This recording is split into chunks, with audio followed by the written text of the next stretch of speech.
지금 유시민 씨도 그렇고 뭐 김어준 씨도 그렇고 자기 말도 안 들어준다고 좀 떼쓰고 이런 것들을 백낙천 교수가 다 살펴보고 결국은 참다가 화산 폭발하듯이 팍 하고 자, 유시민이 다시 나온다는데 여기다가 앞에 한마디 더 덧붙일 뻔했어. 나온다 앞에다가. 네. 어찌됐든 간에 다시 나온답니다. 어떻게 나오는 아 거야? 기어서 뭐 이런 거죠? 아유 설마. 포복 그렇고 아유. 자, 프레시안. 백낙청 유시민 바닥이 드러났다. 여당 전당대회 반란군 진압한 것. 이거 백낙청 선생이 사실 우리나라 지성계의 산 증인이라고 할 수 있지 않습니까? 66년 창비 발간자면 끝난 겁니다. 네? 근데 이분이 그분이시구나. 인터뷰를 하셨는데 좀 정리를 좀 제가 해드릴게요. 제가 제 쇼츠로 한번 짧게 정리가 아들아 네 아드라로 죄송합니다. 저희 뭐 광고인가요? 시청자 대부분이 이제 뭐 저희 또래거나 좀 그러실 텐데 제가 아드라라고 좀 호칭을 해 죄송합니다. 양해 좀 해주세요. 컨셉입니다. 자, 길기 때문에 정리했습니다. 대한민국 지성계를 대표하는 잡지 하면 뭐가 있지? 맞아. 1966년에 발간된 창작가 비평이지. 창비를 펴내신 서울대 백낙청 명예교수께서 유시민 씨의 문제를 지적하고 나서서 화제야. 어떤 내용인지 1분 안에 정리해줄게.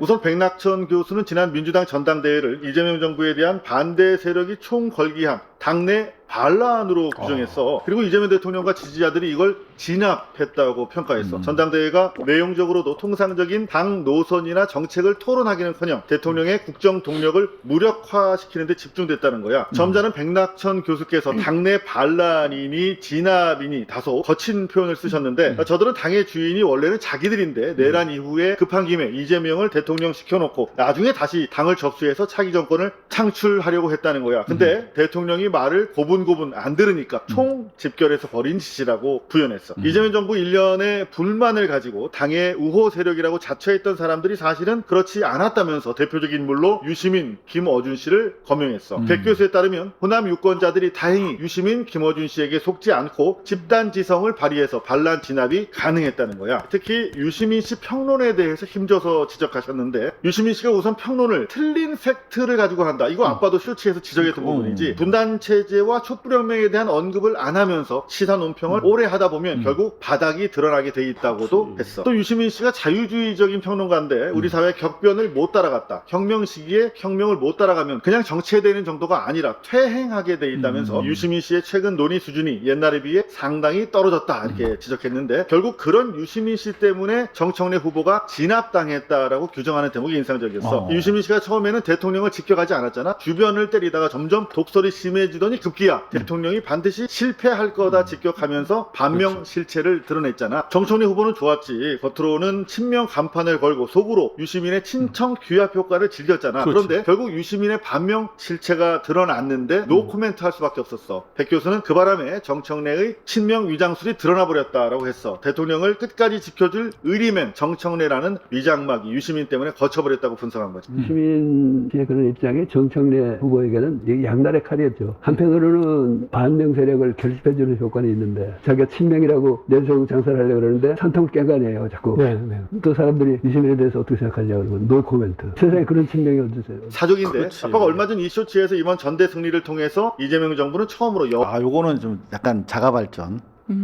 아주 너무나 감동해가지고 여당다운 여당을 갖게 됐고 실질적으로 정권 교체에 성공했다 이렇게 평가를 했는데 백낙청 선생님께서도 공감하신다고 해서 우리 쇼츠를 보셨더라고. 감사합니다. 더 열심히 공부하고 취재하고 쇼츠 올려야겠다 다짐했어. 이따 보자. 마지막에 좀 마지막에 아니 선생님이 우리 방송 보시고 이상호 기자가 이랬는데 자기 좀 공감이라고 이런 거 자랑해야죠. 네. 너 진짜 네. 그러니까 건강한 비판 감사합니다. 백낙천 교수님 열심히 할게요. 감사합니다. 아니, 건강한 이제 그 거리두기 비판 뭐 이건 당연히 우리가 아무리 다 친명이지만 당연히 그런 거 하는 언론인들이잖아요. 근데 그렇다고 해서 내가 쓴 칼럼, 내가 쓴 사설을 귀담아 안 들어? 뭐 그렇다고 내가 전당대회에 개입할 거야? 언론인들이 그렇지 않잖아요. 예, 그러니까 이게 비판적 조언을 하는 것에서 그쳐야 되는데 지금 유시민 씨도 그렇고 뭐 김어준 씨도 그렇고 자기 말도 안 들어준다고 좀 떼쓰고 전당대회에서 뭐 뭘 하고 이런 것들을 백낙천 교수가 지금 다 살펴보고 결국은 참다가 화산 폭발하듯이 팍 하고 정말 우리 하신 게 아닌가 사회 싶습니다. 정말 오랫동안 함께해 준 진짜 어른이신데 이런 또 아사리판 개싸움에 이렇게 함께 해주셔서 너무나 죄송하기도 하지만 감사하다는 생각입니다. 근데 아까 말씀하셨던 것처럼 유시민이 정청래의 위장술 카모플라지를 벗겼다라는 측면, 실제로 유시민이 정말 중요한 역할을 한 거예요. 또 다른 중요한 역할이 있대. 뭐냐면 이재명 대통령이 정청래 대표의 연임을 원하지 않는다라는 게 이제 일반적인 해석이었잖아요. 예. 그렇기 때문에 정청래 대표 지지층이 사실 우리가 정청래 대표를 막 밀어가지고 뭐 하는 게 잘하는 일인가? 의구심이 있었을 거예요. 그렇지. 근데 이걸 해소해 준 사람입니다. 유시민 전 장관. 예. 아니야, 이건 대통령이 잘못하고 있는 거야. 그래서 정청래 대표를 지지하는 사람들이 쫄 필요가 없어. 왜 대통령이 잘못하고 있는 것이냐? 무슨 극우 인사들을 영입을 했다. 왜 영입했을까? 당을 갖다가 풍미박산을 내가지고 정계 개편을 하려고 그러는 거야. 그 정계 개편을 하는 과정에서의 검찰 개혁이나 이런 것도 버리려는 거야. 검찰 개혁이 진심이 아니야. 왜? 그러니까 이게 결국은 이재명 대통령한테 향하는 적대적인 감정, 의사표명을 친명이라고 하면은 못하게 막아야 되는데 일부 이제 딴지 게시판 정도에 있었단 말이야. 근데 안에서부터 트로이 목마처럼 그 문을 열어버린 게 유시민이야. 그래서 사실은 지금의 대통령의 지지율 저하에 결정적으로 이제 기여한 그런 혐의가 있다라고 보여지는 부분에 대해서도 평가가 좀 있어야 될 것 같아요. 그러니까 작전상 사실 정청래 후보가 유시민 작가의 발언을 반박할 수도 있었어요. 그렇지. 작전상. 안 했지 근데. 근데 그걸 못 하는 겁니다. 그 정도로 신성, 그러니까 무슨 십자가 밟기 시키지 말라 그러잖아요. 그러니까 거의 예수급인가 봐요. 그러니까 그렇게 성역화돼 있기 때문에 오히려 선거 전략에는 매우 안 좋았어요. 그래서 그 많은 호남 분들도 유시민 작가의 발언만 없었으면 그냥 정청래를 찍을 분들도 많았을 거예요. 근데 그만큼 이제 전략상에도 엄청난 그렇지. 미스였던 거죠. 근데 그만큼 전략적으로 유시민이 중요하다고 판단한 거지. 그렇죠. 그러니까 실제로 시사인 우리 사회에 영향력 있는 사회인 1위로 유시민이 3년 연속 픽업되는 걸 보면 절대 특히 그들의 리그에서는 무시할 수 없었던 존재였던 건 분명해 보입니다. 인생 뭐 있습니까? 이상하다면 받을 수도 있고 해야 되는데 그걸 못 하는 거지. 감히. 그림자도 못 밟는 거지. 네. 이 와중에 이제 김어준, 그러니까 또 다른 유시민, 김어준은 또 이상한 얘기를 또 오늘 덧붙입니다. 이거 계속 써먹는데 이거. 맞는 조치를 못 내놓고 있어요. 고민하고 있긴 하겠죠. 네. 네, 당정이 합해서 이 국면에 이렇게 바뀐다고 하는 시그널을 줘야 합니다. 그냥 일만 열심히 하잖아요. 그러니까 두 가지잖아. 그러니까 일 열심히 한다고 지지율 안 오른다.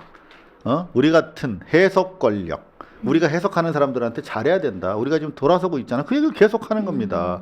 결국은 유시민, 김어준 같은 해석 권력자들을 계속 예우하라.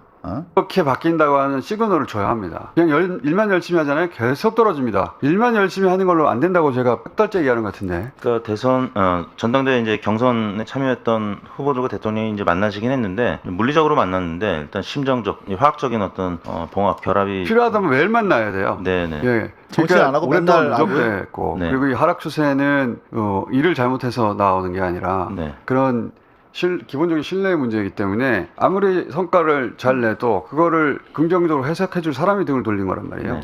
정말 긍정적으로 해석해줄 우리 같은 사람들이 등을 돌려서 그런 거야. 우리 같은 제사장들 한테 잘해야 되는 거야. 실제로 그래요. 보면은 제사장들을 요구합니다. 그루밍된 수많은 딴지 게시판의 시민들 한번 보세요. 그분들 시민이라고 할 수 있는지. 이제 경향신문인데요. 나서 제가 딴지 게시판이나 이런 데들을 한번 보면서 다르게 생각해 본 것 중에 하나는 네, 딴지 게시판을 이제 모니터를 하고 있는 경향신문 기자입니다. 유시민 씨에게 말을 해달라고 요구하는 목소리가 엄청 많더라고요. 음. 근데 약간 저는 그 말씀에서 약간 그게 궁금해요. 그럼 도대체 지지자들은 왜 그렇게 해석을 갈구하지? 해설을? 전 그 심리가 진짜 궁금하거든요. 아니 이건 약간 이렇게 보여지잖아요. 딴지 게시판 이번에 주간경에서 다루기도 했었지만 거기 있는 사람들은 약간 좀 신도 같은 느낌이잖아.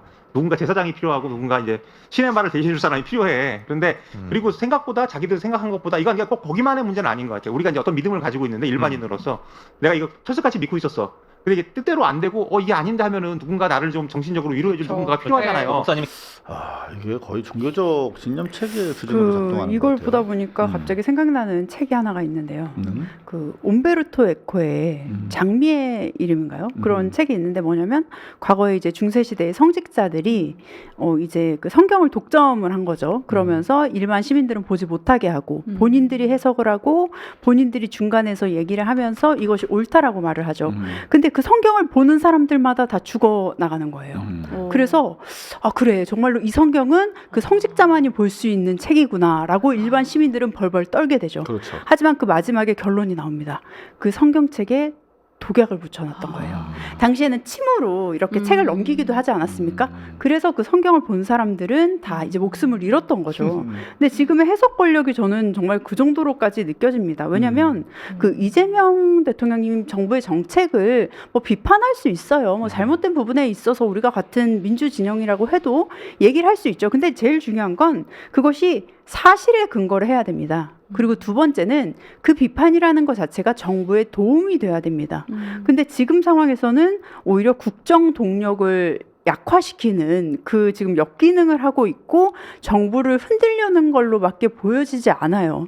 이렇다면 이 상황 속에서 자꾸 뭐 지지율 얘기를 하고 뭐 해석 권력 이런 건 지금 표현들이 계속 나오고는 있는데 이 상황에서 지금 백낙천 교수님의 말씀이 저는 시의적절했다. 그래서 우리가 지금 민주당 그리고 지금 신임 당대표 김민석 당대표 이재명 대통령님 계속 말씀하시는 건 뭐예요? 화합, 통합. 하나 되고 성장하고 일 잘하는 정부 보여주는 정부인데 거기에 자꾸 좀 초를 치는 거 아닌가라는 생각이 듭니다. 네. 그러니까 왜 이렇게 저분들이 해석 권력을 갈구하냐라고 생각해 보면 그동안 한 15년 이렇게 잘 된 이유가 있는 거죠. 가장 달콤하고 단순하게 선과 악을 구분하여 저 새는 해로운 새다. 그 한 문장이면 모든 맥락적 그 앞뒤가 다 소거가 되는 겁니다. 사실 제가 이제 뭐 학부 나부랭이지만 사회과학이라는 뭐 별거 안 되는 공부를 하면서 느낀 거 하나는 뭐 대단한 거 배운 거 없습니다. 모든 사건과 사안에는 상당한 맥락이 있답니다. 그냥 간단하게 이건 나쁘고 좋고로 건선징악으로 나눌 수 없다는 거예요. 근데 그거를 완전히 해체시킨 게 김어준의 권력인 거예요. 그동안 매우 쉽게 저 사람만 욕하면 돼. 저 사람만 가서 테러해. 문자 테러해. 요거 하나로 끝냈거든요. 근데 그렇게 하다가 이번에 김어준 씨가 막판에 좀 놨어요. 해석을 안 해주기 시작한 거야. 그리고 약간 이제 거리두기를 해버리고. 그러니까 지금 인지부조화가 세게 오신 거죠. 맞습니다. 빨리 유시민 데리고 와. 나 빨리 뭐 하나 꽂아야 돼. 막 이런 생각이 된 건데 저런 식으로 김어준 씨는 계속 지지율로 협박할 겁니다. 그리고 앞으로 진보층에서 지지율도 떨어질 거예요. 그럼 앞으로 어떻게 할 거냐에 대한 고민을 앞으로 하셔야 될 거고 하나만 말씀드리면 저 김어준 시청자분들도요 강성 지지층이 있고요 그냥 시청자가 있습니다. 그 두 분을 그 두 부류를 잘 교정해내야 될 거예요. 구분해내야 될 거예요. 그런 것도 하나 있고 말씀드렸던 대로 중도층, 중도 보수까지 나아가는 기회까지 같이 가야 그 빠진 거를 충원을 해야 이 게임이 될 거거든요. 저는 김진애 의원께서 지적하신 부분이 그런 의미에서 맞다. 그러니까 통합을 전제로 하는 통합이 자체가 목적이 돼서는 안 된다.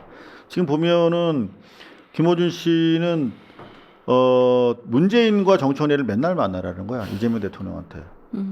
문재인 대통령도 맨날 만나래요. 정치는 언제 하고 일은 언제 하고.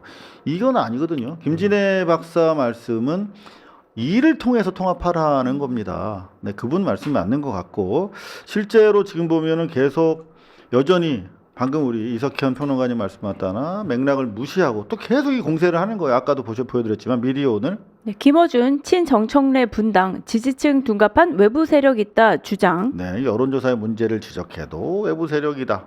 뭐 내부적인 문제를 지적해도 일배다. 이런 식으로 앞뒤 그냥 자르고 적을 계속 양산해내는 김어준 씨. 네. 지금 이번에 그나마 이제 유시민 씨랑은 뭐 잠정적인 것으로 보이는데 손절이 이루어진 것 같아요. 그러다 보니까 자꾸 이제 이상한 잘 우리가 모르던 그런 방송들을 출연하고 오늘 저녁에 이제 급기야 장인수 야. TV에 나간다고 하는데 대단하다. 유시민 씨 진짜 갈 때까지 가시는군요. 끝판으로 향하고 있습니다.